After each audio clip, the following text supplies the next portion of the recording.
말씀을 묵상하며 거룩하신 주님 앞에 나옵니다. 하나님께서 참으로 경배를 받으시기를 원합니다. 하나님의 이름이 저희들 통해서도 높아지기를 원합니다.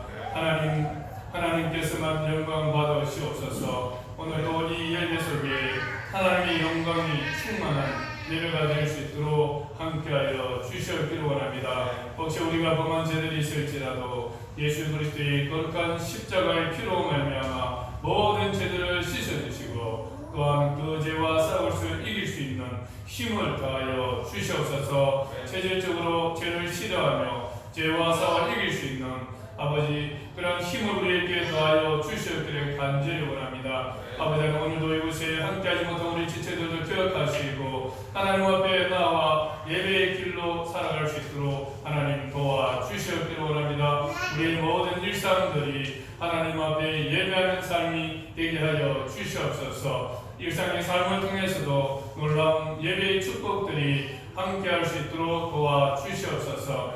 아버지 하나님 오늘 말씀을 전하는 저에게 성령 충만함을 주시고 주의 성령이 붙드셔서 주께서 이곳에 선포하시기를 원하시는 말씀을 선포할 수 있도록 도와주시옵소서. 주의 말씀이 선포될 때 어둠이 물러가게 하여 주시옵소서. 빛 대신 주님이 우리 가운데 드러나게 하여 주시옵소서. 예수의 생명이 충만케 하여 주시옵소서. 오늘도 또 말씀을 듣는 우리 모든 지체들에게 성령 충만함을 주시고 주의 말씀을 들을 수 있는 귀와 마음을 허락하여 주시옵소서. 우리의 모든 교만함과 영적인 비둔함들을 오늘 또 말씀을 통해서 다 제거하여 주시고 겸손하게 어린아이와 같이 주의 말씀을 듣게 하여 주시옵소서. 이 모든 말씀을 예수 그리스도의 이름으로 간절히 기도드리옵나이다. 아멘. 같이 합독하겠습니다. 사무엘이 사울에게 이르되 여호와께서 나를 보내어 왕에게 기름을 부어 그의 백성 이스라엘 위에 왕으로 삼으셨은저 이제 왕은 여호와의 말씀을 들으소서. 만군의 여호와께서 이같이 말씀하시기를 아말렉이 이스라엘에게 행한 일 곧 애굽에서 나올 때에 길에서 대적한 일로 내가 그들을 벌하노니 지금 가서 아말렉을 쳐서 그들의 모든 소유를 남기지 말고 진멸하되 남녀와 소아와 젖먹는 아이와 우양과 낙타와 나귀를 죽이라 하셨나이다 하니 사울이 백성을 소집하고 그들을 들라임에서 세어보니 보병이 20만 명이요 유다 사람이 10,000명이라. 사울이 아말렉 성에 이르러 골짜기에 복병시키니라.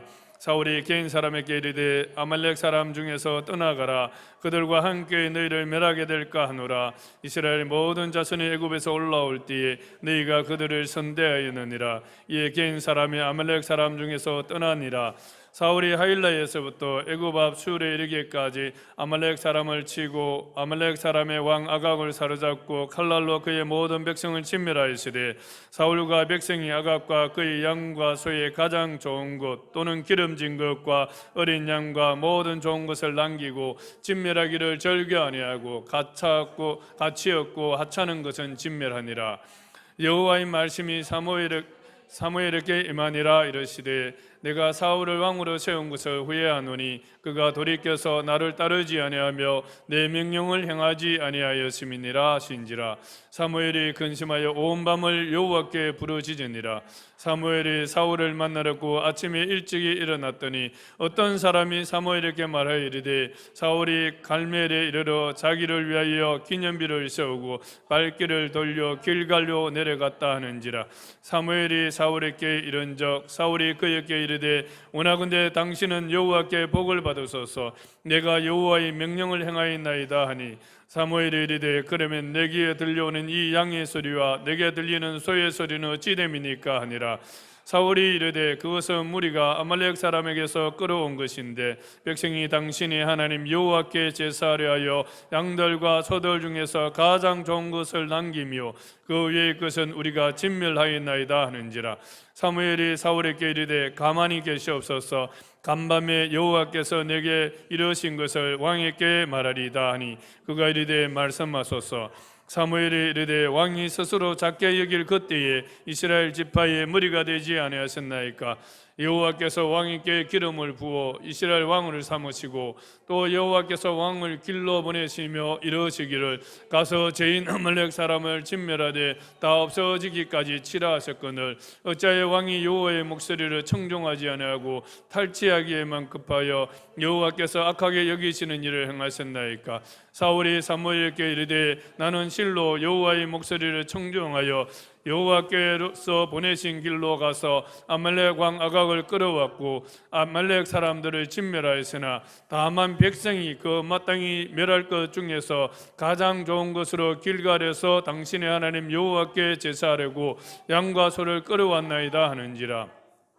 사무엘이 이르되 여호와께서 번제와 다른 제사를 그의 목소리를 청종하는 것을 좋아하신 같이 좋아하시겠나이까. 순종이 제사보다 낫고 듣는 것이 수양의 기름보다 나으니 이는 거역하는 것은 점치는 죄와 같고 완고한 것은 사신 우상에게 절하는 죄와 같음이라. 왕이 여호와의 말씀을 버렸으므로 여호와께서도 왕을 버려 왕이 되지 못하게 하셨나이다 하니. 사무엘서는 상하로 나눠져 있지만 원래 히브리 성경은 한 권의 책이었습니다. 70인역 그 헬라어로 번역을 할 때에 나누어졌습니다. 책명을 사무엘이라 이렇게 이름을 부르는 이유는 사실 사무엘서는 사무엘만 있는 것이 아니고 여러 사람이 나오고 있습니다. 그럼에도 사무엘의 이름을 붙인 이유는 아마 사무엘 선지자가 사무엘상의 상하의 핵심적인 역할, 다시 말해서 사사 시대에서 왕정 시대로 전환되는 이 과정에서 핵심적인 역할을 했기 때문에 아마 사무엘서라 이렇게 기록을 한 것 같습니다. 어떤 사람 저자가 사무엘이라고 말하고 있지만 사실 사무엘은 뒤에 가보면 25장에서 이미 죽습니다. 그래서 전체를 사무엘이 다 기록했다고 보기는 어려운 것 같습니다. 어쨌든 유대 전성에 의하면 사무엘 상하가 사무엘과 또 선지자 나단과 같이 의해서 완성이 되었다. 그런 어떤 전성들이 있습니다. 성경을 우리가 지금까지 구약 파노라마를 쭉 해오면서 시대별로 한번 분류를 해보면 제일 첫 번째가 창조 시대입니다. 창세기 1장에서 11장까지가 창조 시대로 보면 되고 그 다음 12장부터 새로운 또 하나의 전환이 일어납니다. 그것은 바로 족장 시대입니다. 이스라엘의 그 족장들, 아브라함과 야곱과 이삭과 같은 이런 족장들을 통해서 하나님의 다스리심이 이어져 오고 있습니다. 그리고 이제 출애굽기로 넘어가서 애굽의 속박 시대가 있습니다. 출애굽기 1장에서 14장까지입니다. 출애굽하기 전까지 그것이 바로 애굽의 속박 시대고 그 다음에 광야로 가서 광야 40년 동안 지내는 광야 시대가 출애굽기 15장부터 신명기 34장 끝장까지가 바로 광야 시대입니다. 그리고 이스라엘 백성들이 비로소 이제 가나안 땅에 정착을 합니다. 그래서 가나안 정복 시대가 여호수아서입니다. 여호수아서가 바로 가나안 정복 시대고 가나안 정복 정정을 끝낸 이후에 이제 사사 시대가 이어집니다. 이 사사 시대는 성경으로 보면 사사기 또 룻기 오늘 우리가 읽었던 사무엘상 1장에서 8장까지가 사사 시대로 볼 수가 있습니다. 8장 이후 9장부터는 이제 왕정 시대로 넘어갑니다. 왕국 시대로 넘어가죠. 왕이 다스리는 시대로 넘어갑니다. 그래서 그 중에서도 왕정 시대를 통일왕국 시대와 또 분열왕국 시대로 이렇게 나눌 수가 있습니다. 사울과 다윗, 솔로몬 왕이 온 나라를 다 통치하던 통일 왕정 시대와 또 그 이후에 분열 왕정 시대 있습니다. 솔로몬 왕 이후로 분열이 되어서 남북 이렇게 분열돼서 통치가 일어납니다. 그러다가 포로로 잡혀가는 또 포로 시대가 있습니다. 포로 시대에 기록된 성경들이 다니엘서, 에스겔서 이런 책들이 될 것이고 그 다음에 귀환 시대가 있습니다. 귀환 시대는 포로에서 다시 귀환해서 예루살렘에 정착해서 살아간 그 시대를 말합니다. 그것이 바로 선지서들이 역사서로 보면 에스라서, 에스더, 또 느헤미야, 이런 성경들이 바로 이런 시대에 해당되는 것입니다. 그래서 구약 성경 이렇게 쭉 시대별로 흐름을 있는데, 오늘 저희들이 보기를 원하는 것은 사사 시대에서 이제 왕정 시대로 넘어가는 그 단계가 바로 이 사무엘 상입니다.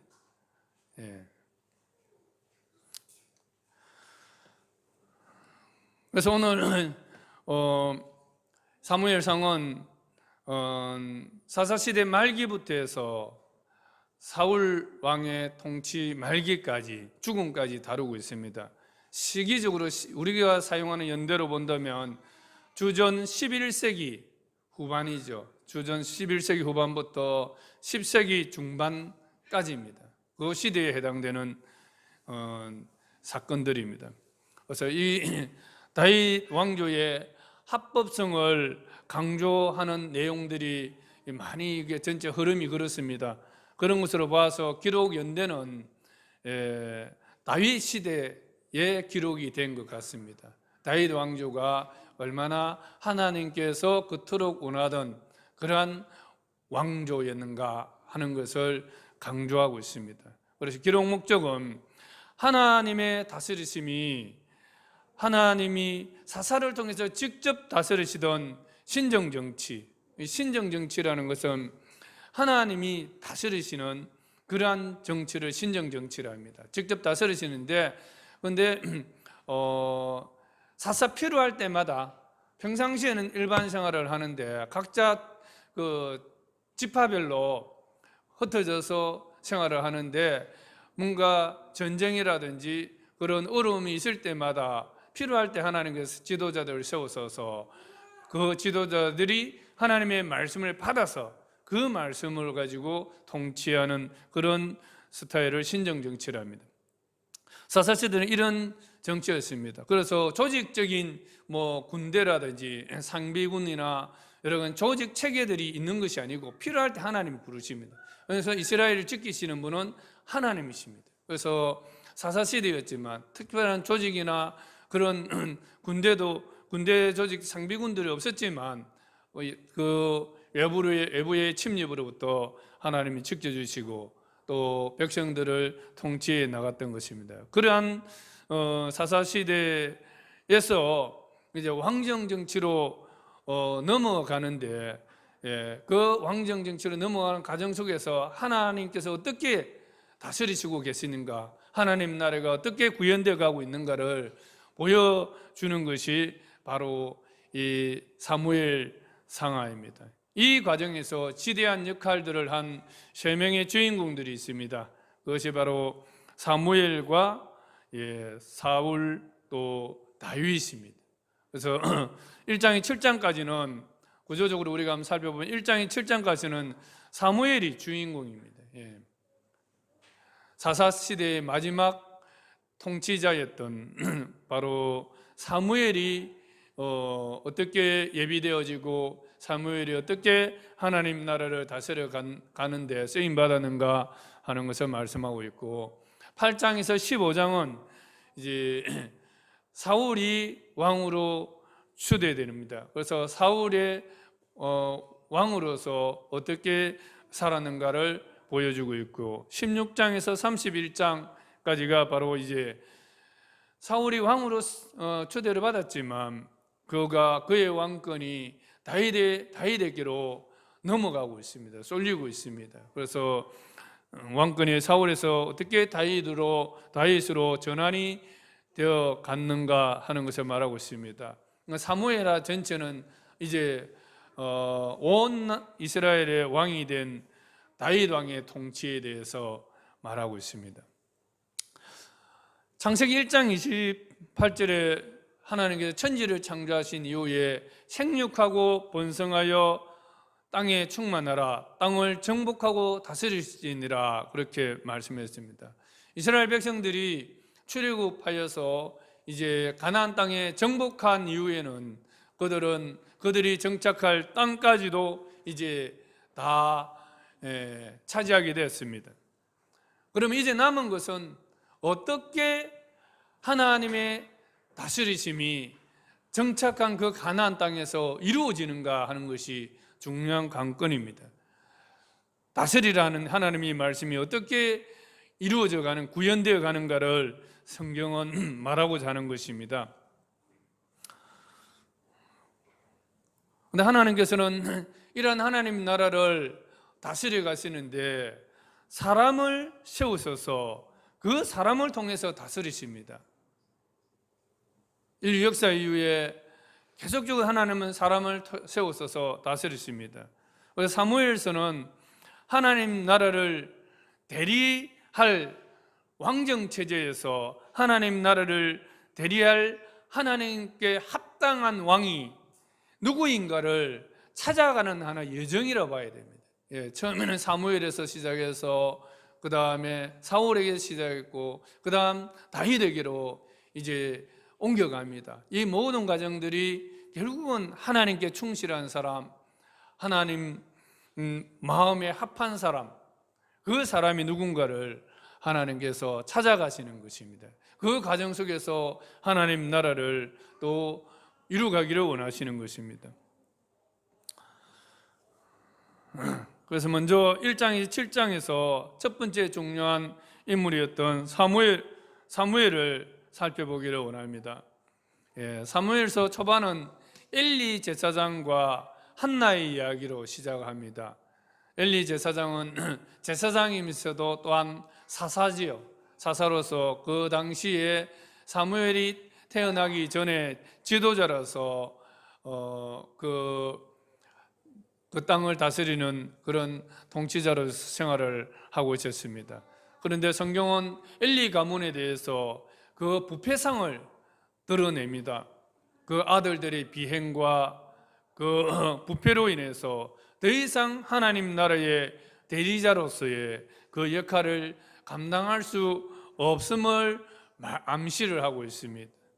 그래서 하나님께서는 엘리 가문을 폐하시고 그의 나라를 다스려갈 새로운 지도자의 필요성을 제기를 하고 있습니다.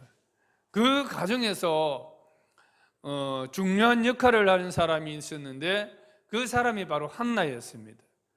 그의 아들 사무엘이 하나님이 쓰실 그 지도자로서 준비하는 중요한 역할을 하게 됩니다. 사무엘의 아버지는 한나와 브니나라는 두 아내가 있습니다. 여러분은 성경에 보면 아내가 둘이더라 이러면서 이거 하나님이 허락한 제도다, 사람은 이렇게 또 생각하는 경우들이 있습니다. 그렇지 않습니다. 인간의 욕심 때문에 이렇게 허락을 했지만 그러나 하나님의 뜻은 아닙니다. 어쨌든 브니나가 자식이 없는 한나를 격동합니다. 계속 충동질을 하는 거죠. 그래서 이 한나가 너무 참 괴로운 것입니다. 괴로우니까 어떻게 합니까? 그 누구한테 가서 하소연하겠습니까? 하나님 앞에 나아가는 거죠. 하나님의 성전에 나아가서 하나님 앞에 정말 그 속 깊은 마음들을 토로하는 거죠.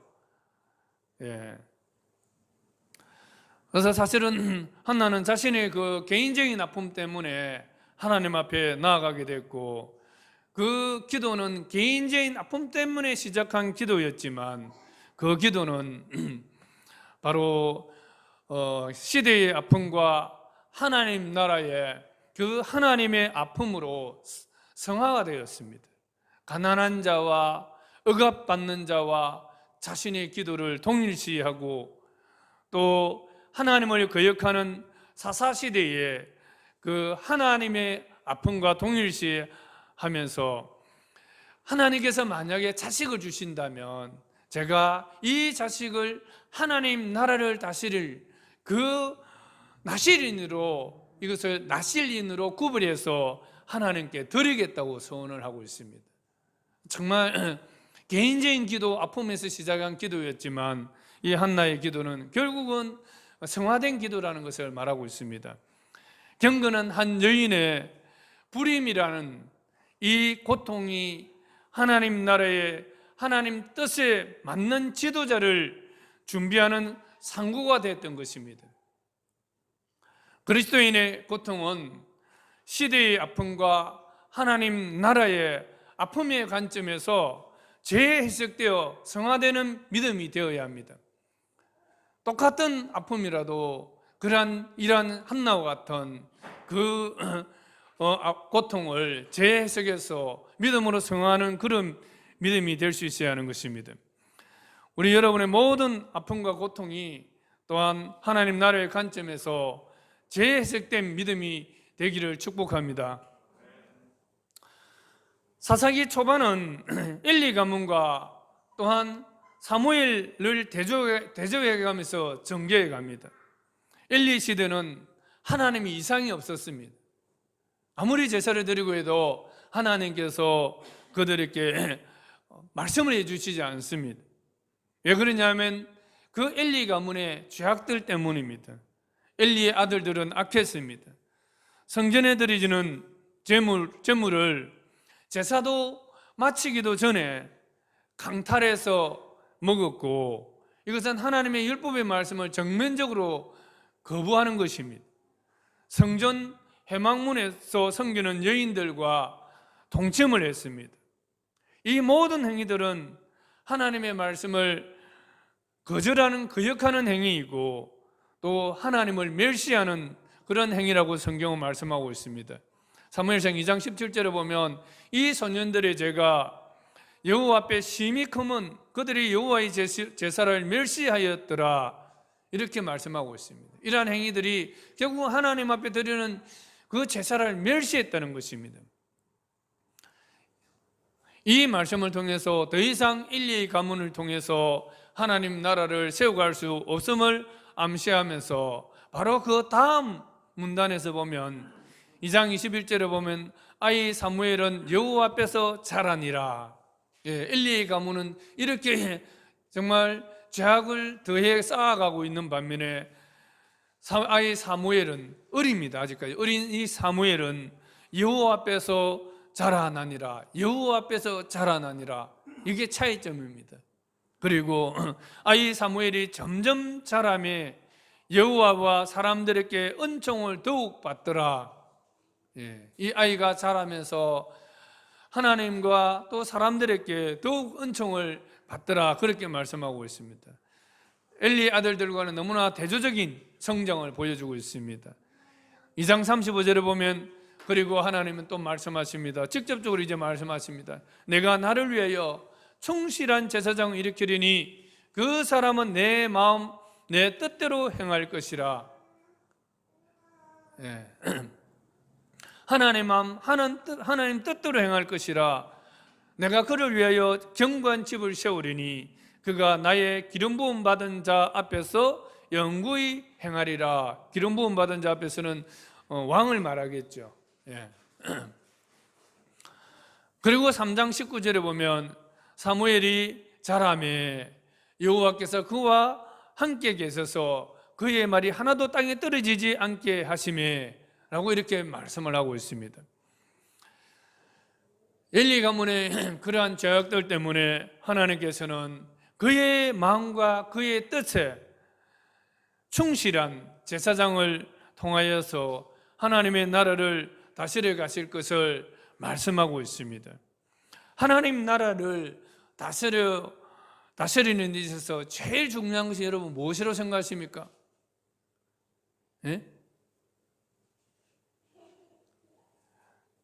마음입니다. 마음.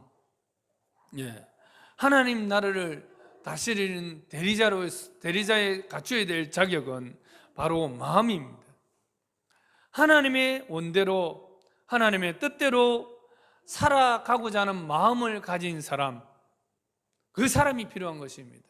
하나님이 이런 사람을 준비하고 있습니다. 그래서 어느 시대에 하나님은 그런 사람을 찾으셨어요.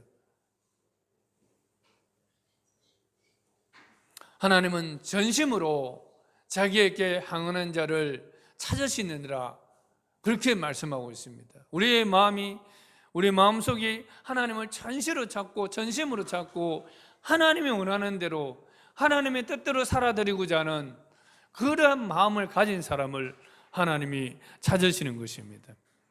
이 충실한 제사장은 1차적으로는 사무엘입니다. 사무엘 통해서 이루어집니다. 그리고 그 다음은 다윗 왕을 통해서 이루어집니다. 궁극적으로는 이 충실한 제사장은 바로 예수 그리스도를 염두에 두고 있습니다. 그리스도는 이 땅에 오셔서 우리의 죄와 모든 허물들을 다 사하시고 정결하게 하셔서 하나님 앞에 우리를 드리고 우리를 하나님의 그 성전에 이르도록 하시기 위해서 십자가에서 자신의 우리의 죄를 짊어지시고 잔인하게 피 흘리며 죽어주신 분입니다. 그래서 이 예수 그리스도를 통해서 이 말씀을 성취가 되었습니다. 그러나 그 과정까지 그리스도가 오시기까지 하나님은 계속적으로 하나님 뜻대로 하나님 원대로 살아드리고자 하는 그 마음을 가진 자, 그 중심이 있는 자를 하나님이 찾고 찾으셨던 것입니다. 왕정 시대는 계속 그런 삶의 과정들이 반복이 되고 있는 것입니다.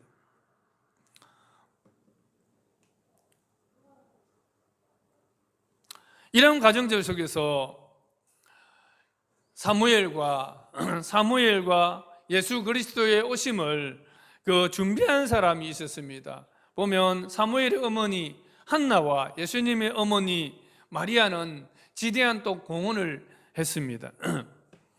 예수님의 어머니는 처녀였습니다. 처녀가 아기를 가진다는 것은 정말 그 당시에는 바로 돌에 맞아 죽는 겁니다.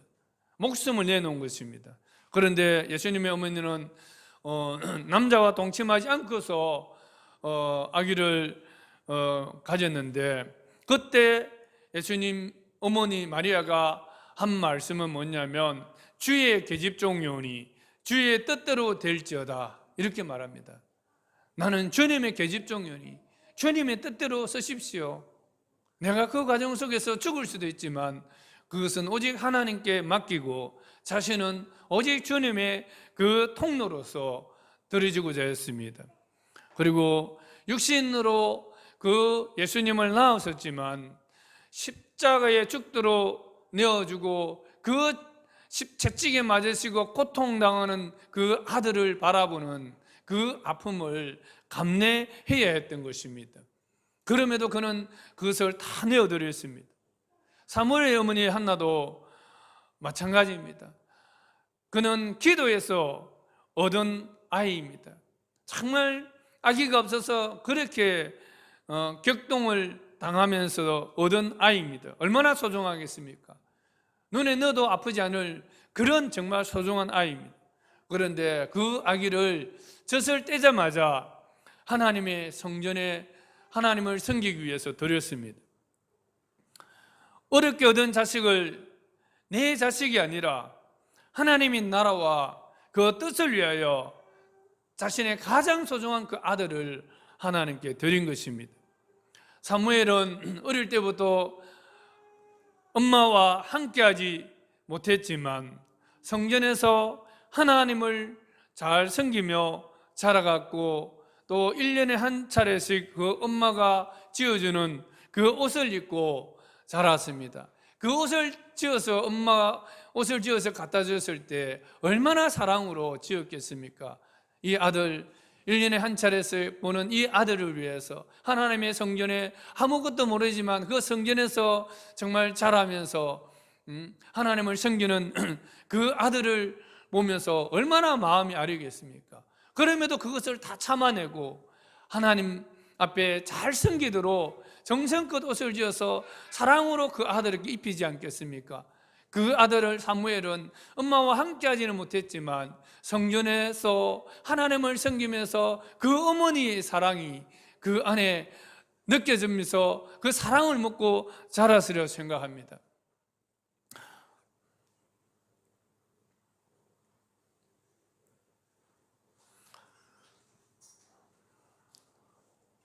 한나는 그러한 아픔들을 감내하면서 아들을 또 하나님께 드렸습니다. 어린 사무엘은 이와 같이 어머니의 사랑과 헌신을 가까이서는 아니지만 그래서 그것을 먹으면서 자랐던 것입니다. 여러분은 어떻습니까? 여러분의 자녀들 사랑스럽지요? 그 자녀들 하나님의 것으로 여러분이 인정하십니까? 여러분들이 키운다고 생각하십니까? 하나님께서 키우십니다. 하나님 것으로 드릴 때가 가장 그 자녀들을 사랑하는 길입니다.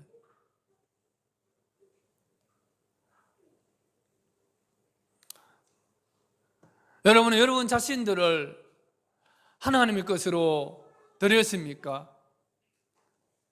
내가 내 것으로 생각하고 살아가는 것보다 하나님께 드릴 때에 하나님께서 가장 좋은 것으로 변화시켜 주실 줄로 여러분 믿으시기 바랍니다.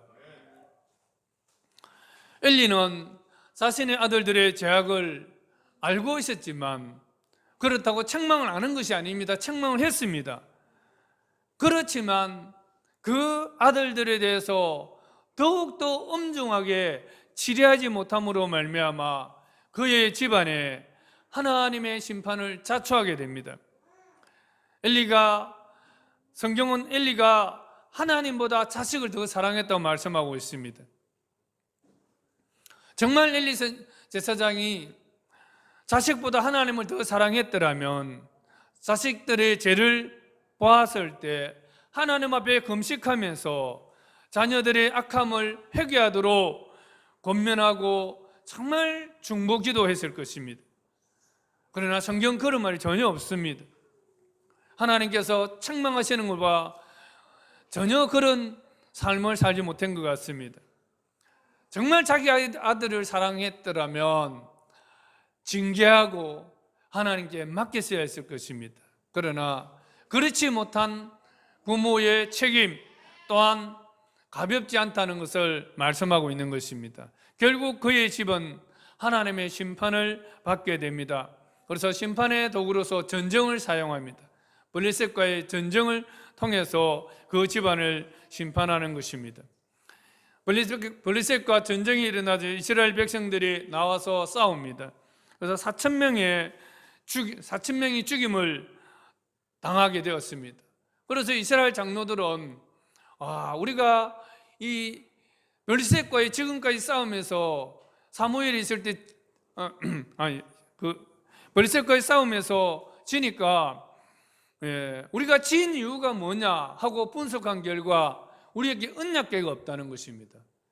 구약의 역사를 보면 광야 시대를 이렇게 통해서 보면 언약궤는 항상 하나님의 임재의 상징입니다. 하나님이 가는 곳에는 하나님이 함께 하시는 곳에는 언제나 싸움을 이겼었습니다. 한 번도 진 적이 없어요. 그래서 그들은 중대 회의를 해서 이제 언약궤를 모시고 와야 되겠다. 그래서 홈리와 비느하스가 또한 제사장으로 있으니까 그 언약궤를 메고 이제 그 전쟁터로 들어왔습니다. 전쟁터로 들어오자 언약궤가 전쟁터로 들어오자 블레셋 군대들은 초긴장을 했습니다. 왜냐하면 하나님의 언약궤가 가는 곳마다 늘 이스라엘이 승리를 했다는 것을 알고 있기 때문에. 그래서 그들은 두려워했지만 이제는 다른 방법이 없으니까 전심을 다해서 연합해서 이스라엘과 싸우자 하면서 싸웁니다. 결론은 어떻게 됐습니까? 이스라엘이 패합니다. 그 전쟁에 있어서 3만 명의 이스라엘 군인들이 죽습니다. 그 중에 홈리와 비느하스도 죽임을 당하고 하나님의 언약궤는 블레셋 군대에게 빼앗겨 버립니다. 여러분, 이것은 무엇을 말하고 있습니까? 하나님의 언약궤가 그것에 함께 있다 해서 전쟁에 승리하는 것이 아니라는 것을 말하고 있습니다. 이 소식을 전해들은 엘리 제사장은 너무나 놀라서 의자에서 뒤로 나자빠졌습니다. 그런데 그 목이 부러져서 죽었습니다. 그리고 또 이 소식을 전해 들은 그 며느리는 바로 해산할 시기가 다 됐는데 아파서 해산하다가 또한 죽었습니다. 그녀가 죽을 때 그 아들의 이름을 이가봇이라 지었습니다. 이가봇이란 것은 하나님의 영광이 이스라엘에서 떠났다는 뜻입니다. 그 언약궤와 함께하던 하나님의 그 영광이 이스라엘에서 떠났다는 것입니다.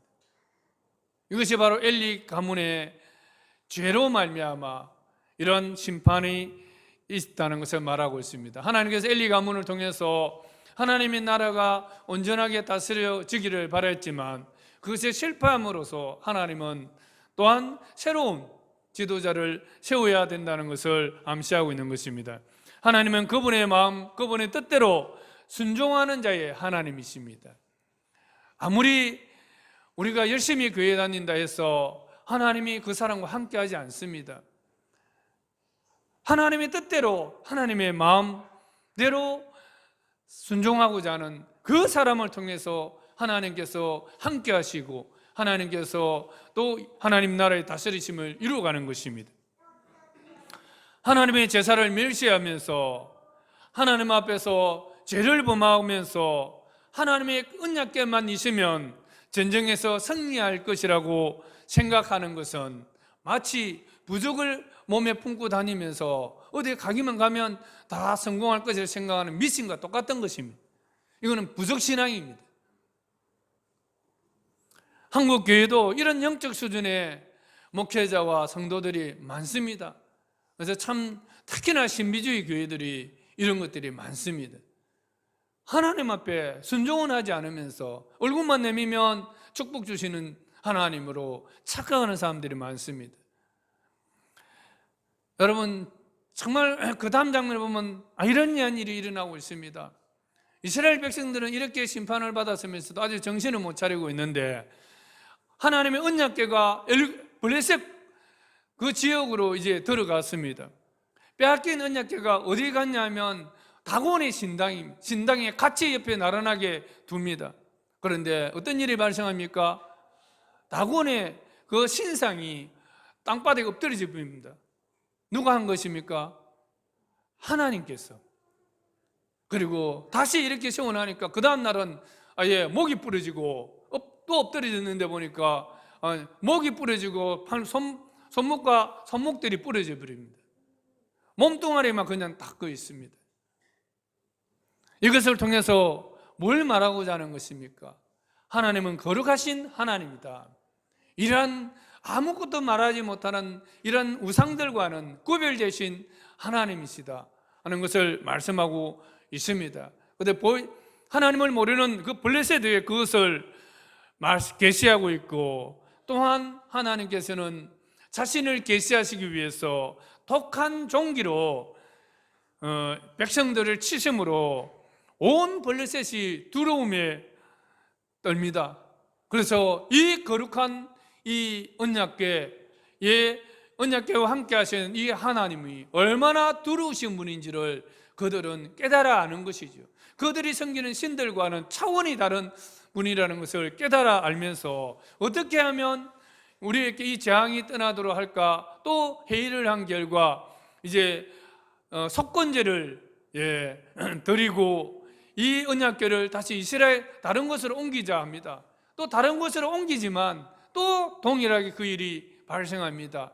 그래서 두려움에 있어서 그들은 결국은 회의를 거쳐서 그 언약궤를 수레에 실어서 베세메스로 가는 그 소가 이끌도록 해서 결국은 접경 지역인 이스라엘로 그 궤가 돌아오게 되는 것입니다. 하나님이 택한 이스라엘은 그 사명을 감당하지 못함으로 하나님의 영광이 떠났지만, 오히려 불신자였던 블레셋 사람들은 그 하나님을 두려워하고 하여서 정말 하나님이 어떤 분인지를 알게 됐던 이 사사시대의 역사를 보여주고 있는 것입니다. 그리고 성경은 또 재미있는 부분이 한 가지가 있는데, 엘리가 죽을 때 나이가 많아 비대한 까닭이라 이렇게 말했습니다. 그 넘어졌을 때에 나이가 많아서 비대해서 죽었다 이렇게 표현을 하고 있는데, 저는 이 말씀을 보면서 참 요즘 생각이 되는 게 있습니다. 우리가 예수님을 오래 믿으면 더 하나님 영광이 임해야 되고 하나님의 그 뜻과 마음에 충만해야 되는데, 말씀을 들어도 감동이 없고 목이 뻣뻣하고 하는 이런 삶이 왜 그럴까, 참 그런 생각을 해보게 되는 것입니다. 그래서 우리 신앙의 나이가 들면 들수록 영적으로 비대해지고 또 둔해지는 그런 삶이 되지 않도록 깨어 있어야 되겠다 하는 그런 말씀입니다. 성경은 나중된 자가 먼저 되고 먼저 된 자가 나중 될 자가 많다 이런 말씀이 있습니다. 그래서 우리의 신앙이 오래 믿었다고 정말 하나님의 음성에 깨어 있는 삶이 아니라, 오래 믿어도 정말 마음이 중심이 하나님께 온전히 들어지지 않는다면 마치 비대해서 아무것도 할 수 없는 죽은 시체와 같은 신앙으로 전락할 수 있다는 것을 말하고 있습니다. 그래서 우리는 늘 깨어있는 삶을 살 수 있기를 바랍니다. 이런 이야기가 전개되는 가운데서 아이 사무엘은 장성해 갑니다. 3장 19절에 보면 사무엘이 자라매 여호와께서 그와 함께 계셔서 그의 말이 하나도 땅에 떨어지지 않게 하시니, 아이 사무엘의 말인데도 하나님의 말씀이 그 입을 통해서 나가는 말은 하나도 땅에 떨어지지 않는다는 것입니다. 사무엘은 여호와의 선지자로 세우심을 입은 줄을 알았더라. 사무엘의 말이 온 이스라엘에 전파되니라. 언약궤는 이스라엘에 없었지만 또 실로에 그 언약궤를 모시던 그곳에 언약궤는 없었지만 사무엘 선지자는 하나님이 함께 하시고, 그는 그 하나님의 언약궤가 없는 그 시기에 전국을 순회하면서 이스라엘 백성들이 하나님께 돌아오도록 하나님의 말씀을 가르쳤습니다. 그래서 하나님의 그 결실이 20여 년 만에 결실을 맺어서 백성들이 이제 하나님을 사모하였습니다. 그럴 때 사무엘은 백성들에게 너희가 진정으로 하나님께 돌아오려면 너희들 속에 있는 이방신들과 아스다롯을 제거해라는 것입니다. 제거하고 너희 마음을 여호와께로 향하여 그만을 섬기라. 그 마음 중심이 오로지 여호와 하나님, 오로지 하나님이라는 거죠. 오로지 예수 그리스도, 오직 예수 그리스도, 우리의 마음이 자나깨나 예수 그리스도, 예수 그리스도만을 섬기겠다, 그렇게 결심을 하라는 것입니다. 무엇보다도 우리 속에 있는 신들을 제거하라는 것입니다. 하나님을 섬기려면 이것부터 먼저 제거하라는 것입니다. 그런데 우리는 그렇지 않습니다. 이거는 이거고 또 이것도 이겁니다. 그래서 오전에는 교회 가고 오후에는 절에 가는, 오전에는 교회 가고 오후에는 전보로 가는 이런 혼합된 신앙을 사는 사람들이 많습니다. 그러나 하나님께서는 정녕 너희들이 하나님을 섬기기를 원한다면, 하나님을 정말 간절히 사모한다면 너희 속에 있는 우상을 제거하라는 것입니다. 그래서 무엇보다 중요한 것은 우상은 그 시대만 있는 것이 아니라 오늘날 우리에게도 있다는 것입니다. 우상이 무엇입니까? 하나님보다 더 중요하게 여기는 것이 우상입니다. 여러분에게 정말 하나님 예배보다 더 중요하게 여기는 것이 무엇이 있습니까? 하나님 앞에 제사 드리는, 하나님 앞에 예배 드리는 것보다 더 중요하게 여기는 여러분의 일들이 무엇입니까? 스스로 여러분 가슴에 손을 얹고 지금 생각해 보세요. 무엇입니까? 개인적으로 다 알 것입니다. 그것을 제거하라고 말씀하고 있습니다. 정말 하나님이 다스리시는 그 다스리심 안으로 들어오려면 먼저 내 속에 제거해야 되고 제거해야 합니다. 이것은 하지 아니하고 하나님 주십시오, 하나님 주십시오, 하나님이 내게 임재해 주십시오 백날 해도 하나님은 함께 하실 수가 없는 것입니다.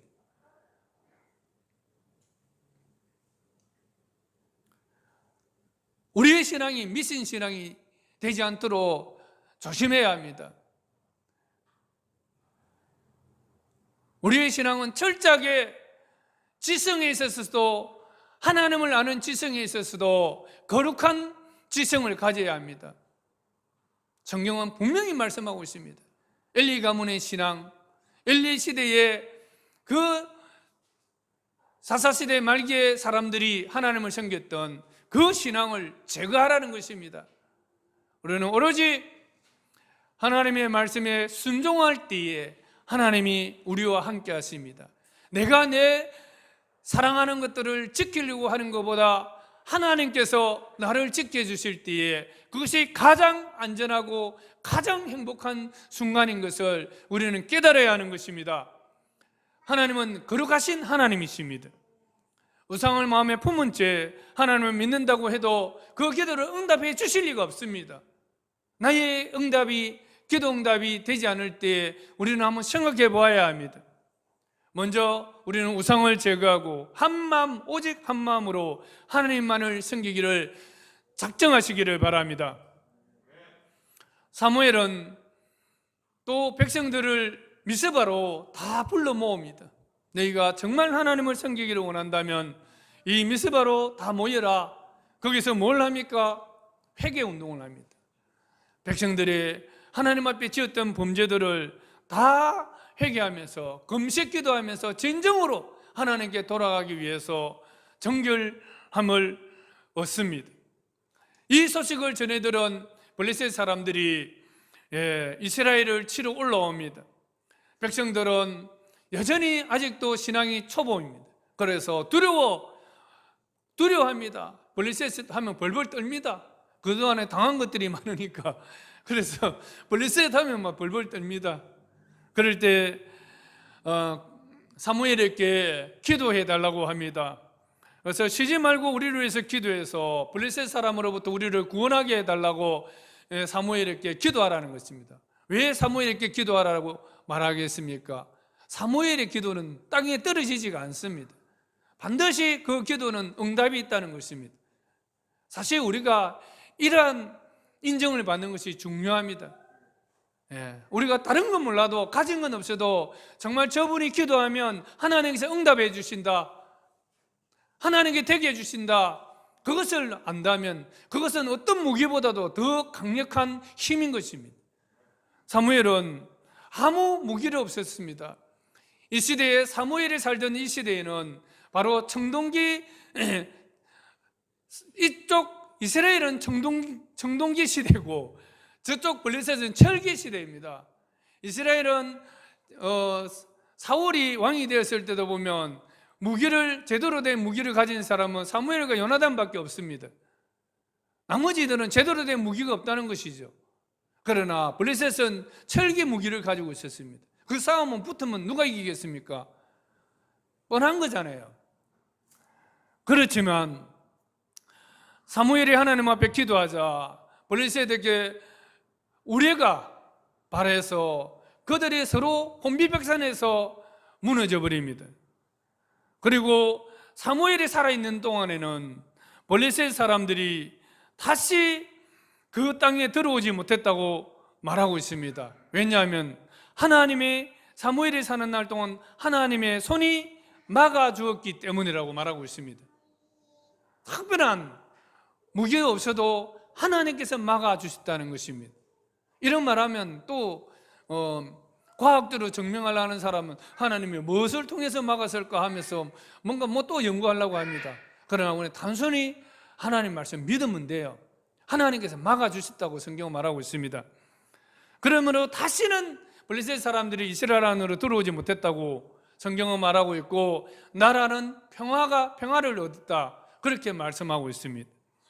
그래서 우리가 정말 하나님이 찾으시는 사람은 뭐냐면 하나님의 원대로 살아드리고자 하는 사람, 하나님의 뜻을 이루어드리고자 하는 사람, 그 하나님 뜻대로 순종해서 하나님 뜻을 이루어드리고자 하는 이 한 사람을 찾으시는 것입니다. 하나님, 이런 사람이 있으면 하나님께서 그 사람이 속한 사회를 지키시고 보호해 주시고 그곳에 평화를 주신다는 것을 말씀하고 있습니다.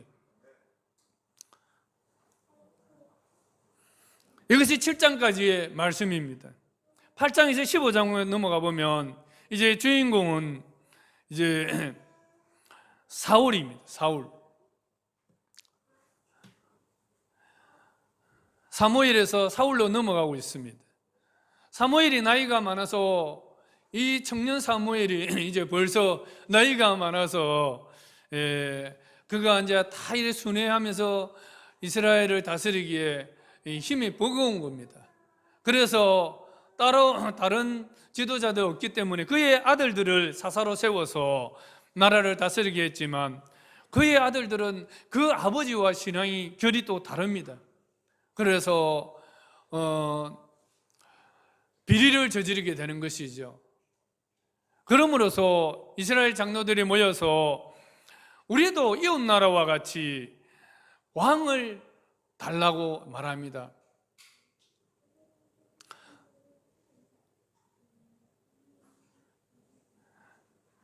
왕을 달라고 했던 이 이스라엘 장로들은 그 당시로 말하면 기득권자들이죠.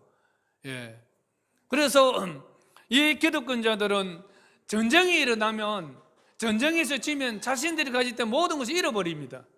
그래서 자신들을 지켜줄 정말 전쟁에 능한 그런 왕이 세워지기를 바랬던 것입니다. 그 이제 계기가 됐던 것이 사무엘의 아들들의 그 비리 때문입니다. 그러나 이 소식을 들은 사무엘은 마음이 상합니다. 그래서 이것을 가지고 하나님 앞에 기도합니다. 백성들이 왕을 세워달라고 하는데 어떻게 해야 됩니까? 했을 때 하나님께서는 허용하라고 말하고 있습니다. 왕을 세워달라는 것은 사무엘을 버린 것이 아니라 바로 내가 그들의 왕으로서 통치하는 그 다스리심을 싫어한다는 것을 말하고 있는 것입니다. 다시 말해 하나님을 거역한 것이라 말하고 있는 것입니다. 하나님께서는 이스라엘 백성들의 요구에 따라서 왕정 제도를 허용합니다. 그러나 왕정 제도를 허용하지만 이 왕정 제도는 바로 제한적인 허용입니다. 그리고 소극적인 허용입니다. 그 주변의 나라들이 전제 구현했던 전제군주적인 왕정 제도가 아니라 제한적인 왕정, 소극적인 왕정 제도를 허용하신 것입니다. 이 말은 왕은 세워는 주지만 이 왕이 하나님 앞에 순종해서 살아가면 그 왕이 다스리는 나라가 축복을 받지만 이 왕이 하나님을 거부하면 또 그 나라들이 당해야 될, 이스라엘이 당해야 될 그 위험성을 가진 그러한 왕정 제도라는 것입니다. 그래서 사무엘은 이스라엘 백성들이 왕정 제도를 허용하지만 왕정 제도를 갔을 때에 얼마나 많은 위험들이 있는지에 대해서 설명을 해줍니다. 그래도 이스라엘 백성들은 우리에게 왕을 주소서 말합니다. 그래서 하나님께서는 초대 왕을 허락해 주시는데 그 사람이 바로 사울 왕이었습니다. 이 사울 왕은 어떤 사람이냐면 전쟁하기에 딱 좋은 사람입니다. 키가 2m가 넘습니다. 그러니까 그 당시에는 일단은 키가 커야죠, 그죠? 체격이 좋아야 합니다. 그래서 준수한 자로 성경은 말하고 있습니다. 키가 크고 전쟁하기에 딱 좋은 그런 왕을 하나님 주십니다. 그러나 이 사울은 처음에 부름을 받았을 때에는 아주 겸손합니다. 자기를 거부하던 그 불량배들에 대해서도 제거하지 아니하고 허용을 합니다. 그러나 그는 그러한 겸손한 시기에 오래가지를 못합니다. 2년이 채 지나지 못해서 그는 하나님 말씀에 불순종합니다. 그것이 바로 13장에서 나오고 있는데 사무엘은 사무엘 선지자는 사울 왕에게 블레셋과 전쟁을 하러 가기 전에 기다리라고 했습니다. 기다리라는 이유가 무엇입니까? 전쟁은 하나님께 속한 것이기 때문에 전쟁의 시작과 마침은 하나님께 물어봐야 합니다. 하나님께서 하라 하면 전쟁을 시작하는 것입니다. 숫자가 많든 적든 이스라엘의 전쟁은 하나님의 싸우심입니다. 그래서 전쟁은 하나님께 속했다, 구원은 하나님께 있다, 그 말씀들을 하시는 거예요. 그래서 전쟁을 시작할 때 물론 전문적인 왕이 있어서 그 왕이 나가서 싸우지만, 그러나 그 전쟁의 시작과 끝, 성패는 하나님의 손에 달렸다는 것입니다. 그래서 전쟁을 시작하기 전에 반드시 그 예배의 영적 권위가 있는 사무엘 선지자가 와서 그 예배를 인도해야 합니다. 그 예배 인도 가운데서 하나님께서 들은 음성을 바꿔서 왕은 움직여야 하는 것입니다. 그런 의미에서 제한적인 허용이고 소극적인 허용이라는 것입니다. 그런데 그는 제한적인 허용과 소극적인 하나님의 허용하심을 힘들어하는 것이죠. 그렇게가 어떻게 합니까? 지금 막 블레셋 군대가 쳐들어오니까 자기에게 붙어있던 군사들이 다 도망갑니다. 막 도망가니까 두려운 거죠. 그러니까 빨리 하나님께 제사를 드리고자 합니다. 그래서 자기가 드려버려요. 그 말은 형식적으로는 제사지만, 그러나 하나님 음성을 듣겠다고 하나님 말씀에 순종하겠다는 제사가 아닌 것입니다. 그래서 사무엘 선지자는 이 사무엘, 자기의 마음대로 제사를 드려버린 이 사울에 대해서 아주 책망을 강하게 합니다. 저는 이전에 말씀을 준비하면서도 왜 이렇게까지 책망을 했을까, 거기에 대해서 잘 감이 오지 않았는데, 어쨌든 하나님 말씀에 거역한 것입니다. 하나님의 다스리심에 거역한 것입니다. 13장 13절에 보면 왕이 망령되이 행하였도다. 왕의 하나님 여호와께서 왕에게 내리신 명령을 지키지 아니하였도다. 여호와께서 왕에게 명령하신 바를 왕이 지키지 아니하였으므로 여호와께서 그의 마음에 맞는 사람을 구하여 여호와께서 그를 그의 백성의 지도자로 삼으셨나이다 라고 이렇게 선언을 해버립니다.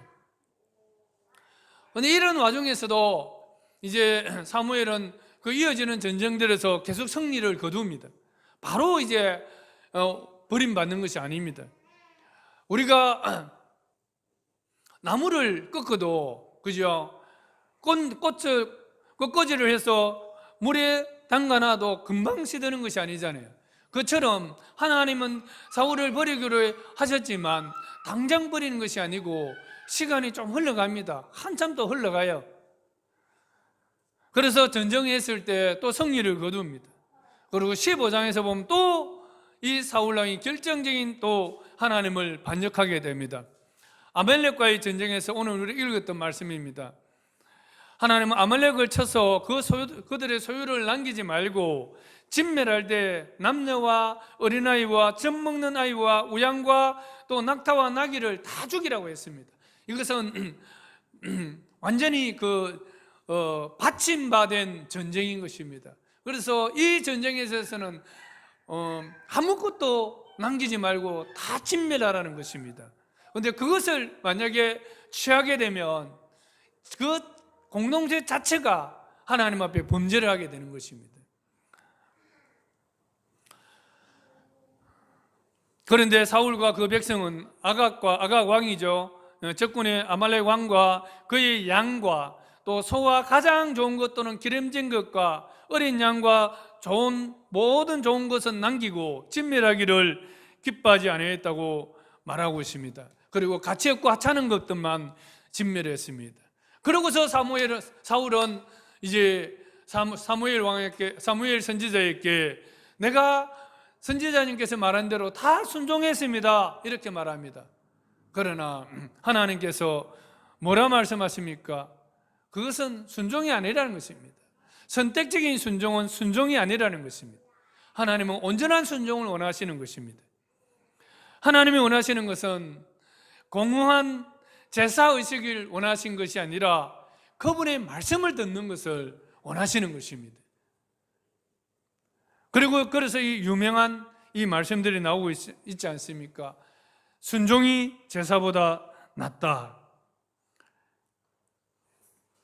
여호와께서 번제와 다른 제사를 그의 목소리를 청종하는 것보다 좋아하신 것이 좋아하시겠나이까? 순종이 제사보다 낫고 듣는 것이 수양의 기름보다 낫습니다. 그렇게 말씀하고 있습니다. 그리고 거역하는 것들, 하나님의 명령을 행하지 않는 것은 바로 점치는 죄와 같다. 이교도들이 점치는 그것과 같다. 그렇게 말하고 있습니다. 또 완고한 것, 이 완고라는 것은 교만하기 때문에 완고한 것입니다. 이 교만함은 바로 귀신과 내통하는 것과 같다는 것입니다. 신접한 자를 찾는 것과 보다도 훨씬 더 악하다고 말하고 있는 것입니다. 사울은 하나님의 명령을 거절함으로 말미암아 하나님으로부터 그의 왕권도 거절당합니다.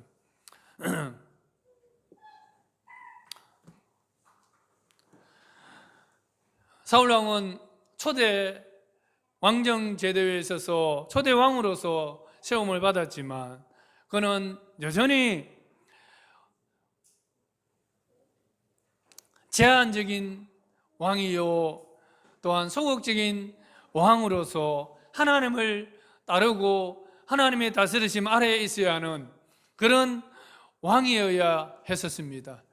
그래서 하나님 주시는 명령들을 소중하게 여기고 그 명령대로 따라갔더라면 그의 왕위는 그의 아들 보면 요나단이 얼마나 정말 신실한 사람입니까? 그의 아들 요나단을 통해서도 계속적으로 이어갔을 것이지만 그렇지 못했다는 것을 볼 수가 있습니다.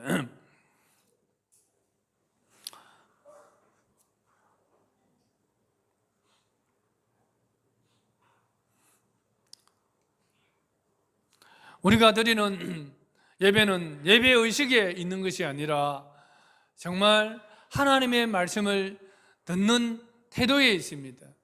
무엇보다 더 중요한 것이 나는 예배자로서 하나님의 말씀을 온전히 듣기를 즐거워하는가, 그 말씀대로 하나님 앞에 살아드리기를 즐거워하는가, 이것이 더 중요하다는 것을 말씀하고 있습니다.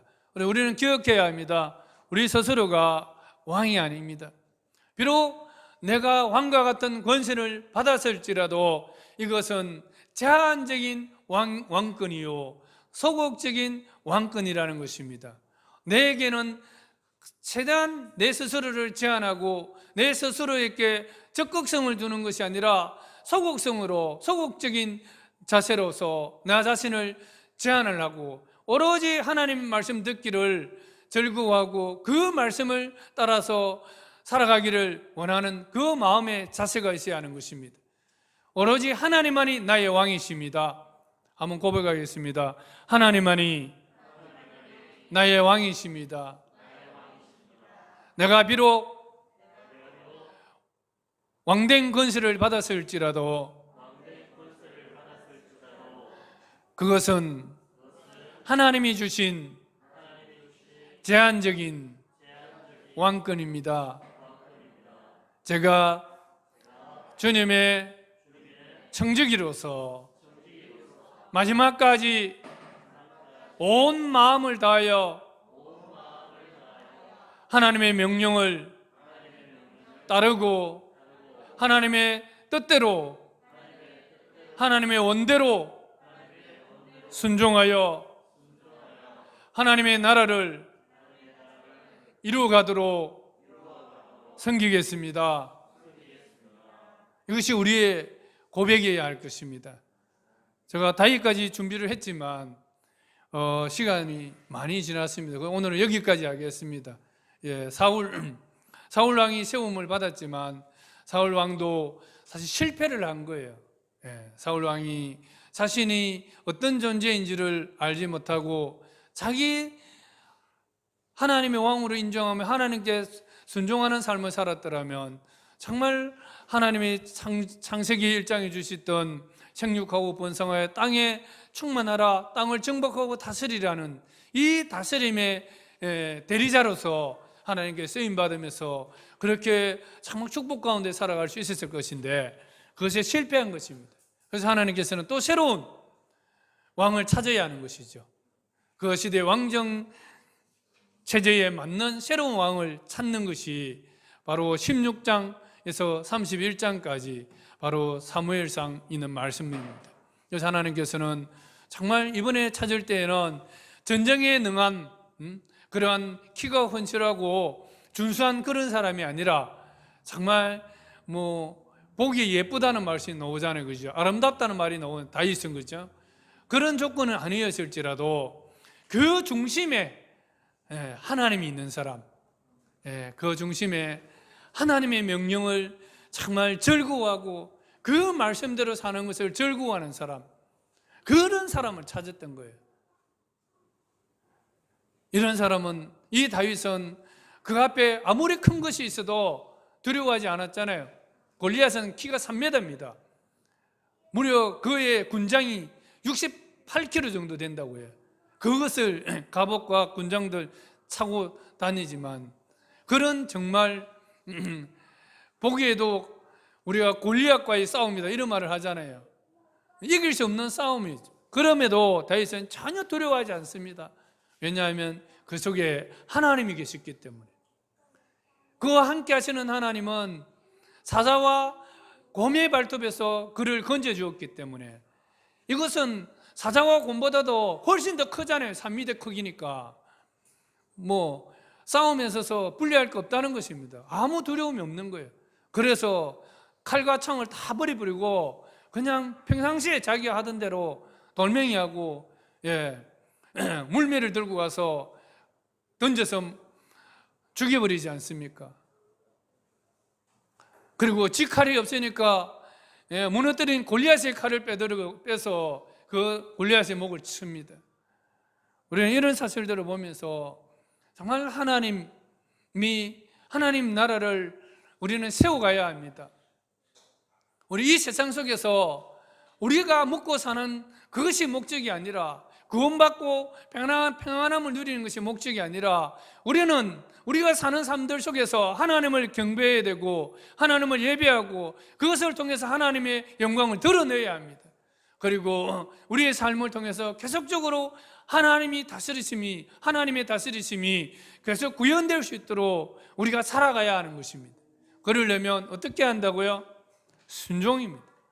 하나님 말씀, 순종을 통해서 하나님은 하나님의 나라를 다시 세워져 가는 것입니다. 근데 우리가 순종하지 않는다면 하나님 나라는 또 내 때문에 지연되고 있는 것입니다. 그래서 우리 주영광교회가 대형교회로 가지 않지만 소형교회지만 정말 이렇게 가려고 하는 이유가 바로 이것입니다. 숫자가 많아서 되는 것이 아니라 정말 하나님의 나라, 하나님의 다스리심 있는 그 나라를 소망하는 사람들이 충만할 때에 하나님께서 일하시는 것입니다. 그리고 하나님 나라가 이루어져 가는 것입니다.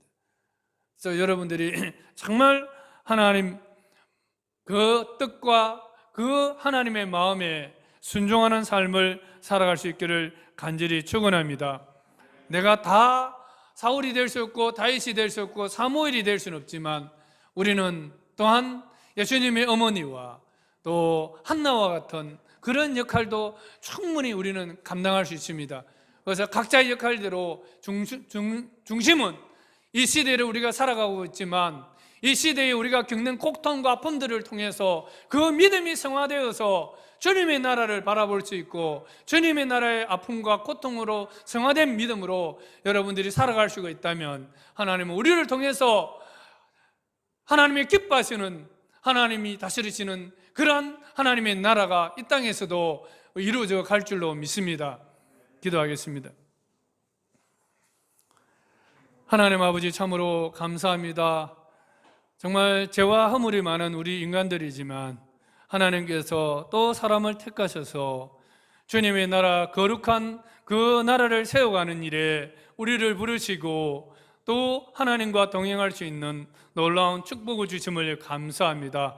아버지 하나님, 이러한 하나님의 부르심 앞에 우리는 늘 깨어서 살게 하여 주시옵소서. 신앙의 연륜이 오래되어 더 목이 뻣뻣하고 비둔한 자가 아니라 더 겸손하게 하나님 앞에 깨어서 살아갈 수 있도록 도와주시옵소서. 매 순간마다 하나님 임재와 하나님의 그 음성 앞에 두려워 떨며 하나님을 더 경배하는 삶을 살아갈 수 있도록 하나님 도와주시옵소서. 우리는 연약합니다. 하나님께서 우리를 붙들어 주셔야 되겠습니다. 우리의 결심은 너무나 허약합니다. 하나님께서 진리의 말씀으로 우리를 새롭게 해주셔야겠습니다. 아버지께서 도와주시옵소서. 예수님의 이름으로 간절히 기도드리옵나이다. 아멘.